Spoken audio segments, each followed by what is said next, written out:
Good morning friends, তোমরা সবাই কেমন আছো? আশা করছি তোমরা সবাই ভালো আছো। আর আমিও মোটামুটি আছি, কারণ এই সবে সেকশন কমপ্লিট হলো। 12 দিন হয়েছে মাত্র আমার। তো হাতে পায়ে খুব যন্ত্রণা, কারণ আমার প্রচুর চ্যানেল করা হয়েছিল, ব্রেন খুঁজে পাচ্ছিল না।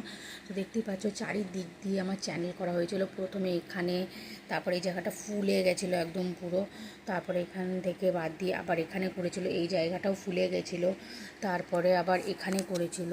মানে প্রায় মানে ব্রেন খুঁজে পাওয়া যাচ্ছিলো না দেখে প্রায় একবারে 10 জায়গায় মানে চ্যানেল করার চেষ্টা করেছিল, তো পারেনি ডাক্তার। তারপরে লাস্টে অনেক চেষ্টার পর এই জায়গাটায় করেছিল।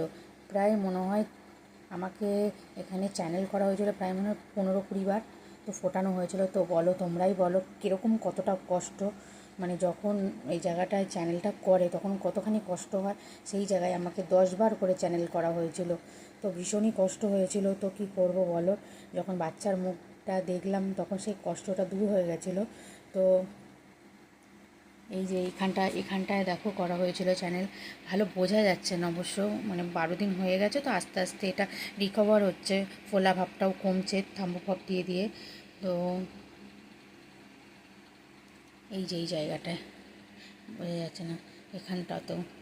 তারপরে যখন মানে ব্রেন খুঁজে পাওয়া যাচ্ছিলো না, তারপরে লাস্ট এই জায়গাটা যদি না হতো, এই জায়গাটায় যদি না হতো তাহলে লাস্ট অপশান ছিল পা নয়তো এখানে।